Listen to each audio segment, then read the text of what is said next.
we would, because Ravi hardly gets any leave from work. So I said, okay, we will. But just like that, the following week he got chutti and 2 days off, and we were off to Mehrabad. And I think Baba wanted us there. And I went to Mehrabad. When I went there with a very selfish purpose. I mean, I didn't know who Baba was, and koi bhi hai, but mujhe kya milega? What will I get out of him? So will he show me my son, or will he, let me know his whereabouts or his well-being? So I just went there for me and my son. And as for all those who've read Sounds of Silence, you'll understand when I say that I went there looking for Rohan.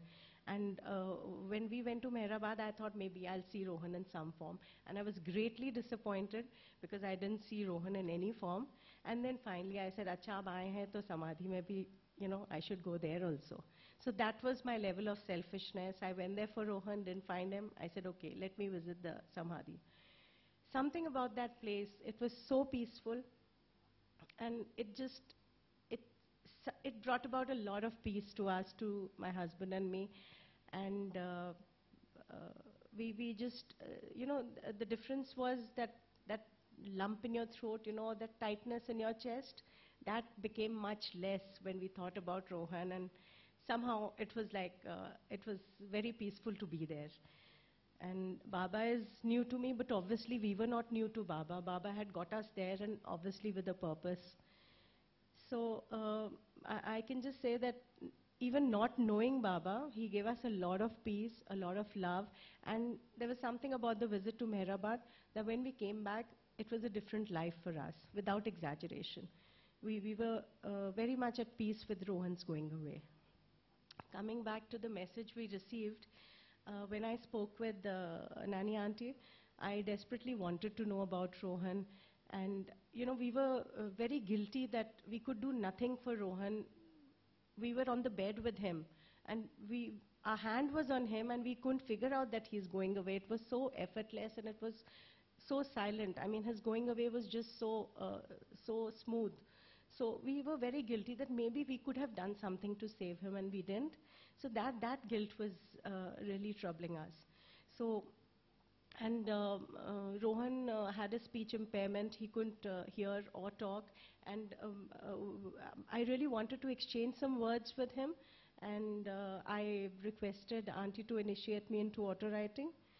And maybe I was hoping that maybe he learned to read and write and send me some messages, which he is. He's learned to write, and he is, as Mr. Atkar said, he also gives us a lot of philosophy lessons, which I really can't believe are coming from him, the latest being love is all and all is love. So this is what for a reason. He chose his parents accordingly, and you have fulfilled every single need that he had. Baba sends you and your dear husband a lot of love and blessings for being the perfect instrument to further the journey of one who had chosen such a difficult life and helped him to go through it with flying colors. God bless you both. Love, Carl. So this message was enough for me to believe in what we'd heard from him and from the other side, actually. Soon after Rohan went, we thought that we would never be able to live without him, and our very existence is not possible. But amazingly, the healing is happening fast. It's been just 6 months, and I've started getting these messages from Rohan, which talk a lot about love and being very peaceful and calm in Baba's care. He confirms this, he's in Baba's care, and that itself is a very, very comforting thought for us. We'll always miss Rohan, but in Rohan's going away, we have found Baba. And sometimes we wonder, if we had found Baba, maybe Rohan would still be with us if we'd found Baba earlier. But I guess that's not to be. We all walk through a predestined path in life. And the only difference being whether we choose to battle it alone or we allow somebody else to hold our hand and help us through that path. Thank you.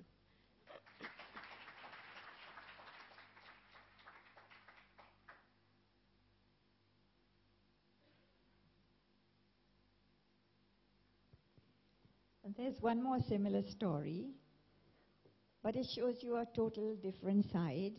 I'll call Nisha now to tell you what her life was.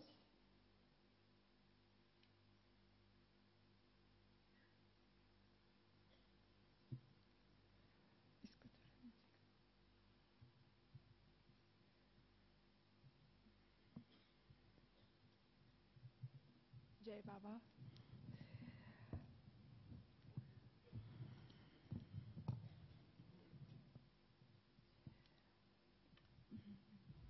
I'm trying very hard to control myself. I've practiced the whole day. But today is 6 years since I lost my daughter. And as I will tell you a little later, at this moment we were taking her out on her final journey. Okay, I'm not crying. In his very first message to me, Carl wrote, "Today is the turning point of your life. We shall begin to watch over you and your family. Stop being afraid, for there is no need. Baba is there and all is well." And the reasons for my fears were the difficult times I was in, a possibility of being deprived of the house I lived in, of a hazy future, little finance, 2 young children, one of them a spastic. When I got this message, I had already been in the courts for 6 long years, battling a nasty case, which didn't seem to end. This was in the year 2000. I didn't come to Baba after losing a dear one. I came looking for directions. Yes, it was the turning point, and from that very month, the case eased out, and by the end of the year, things settled in my favor. Baba kept his word, and I picked up the shattered threads of my life. I do understand karma, but in a very simplistic way. So I knew I hadn't finished my share of atonement. Nafisa, my daughter, a spastic who was then 23, was losing her faculties. She had gradually lost her vision, her hearing, all her teeth, and very gradually her ability to stand and walk. I had to care for her all the time. Carl's words to me on this were, "First of all, Baba applauds you for the love and dedication you have given a soul in need. Baba knows the very beat of the heart, and he does have an idea of the heavy burden you carry. He loves you and walks with you every step of the way." This was heartening, and I knew I was not alone in my struggle. With Baba's grace and Nan's good offices, I was able to take Nafisa to Meherabad. On this journey, she was very composed, though she normally suffered from motion sickness. The peace of Meherazad stayed with my children and me. My work for Nafisa was over on 18th June 2004, when she passed away in sleep, ever so calmly. No doctor, no hospitals, no medicines, not even a whimper. Carl was there with a soothing message. He wrote, "Baba says, don't be sad. You have done your best for your baby, and no one could have done more. You have dedicated your life towards her welfare, and now the angels have taken over." I remember that day exactly 6 years ago, and as I speak at this very moment, we were getting her ready for her last journey. She loved the mogra flowers, and I don't know how it happened that we were able to cover her completely with fresh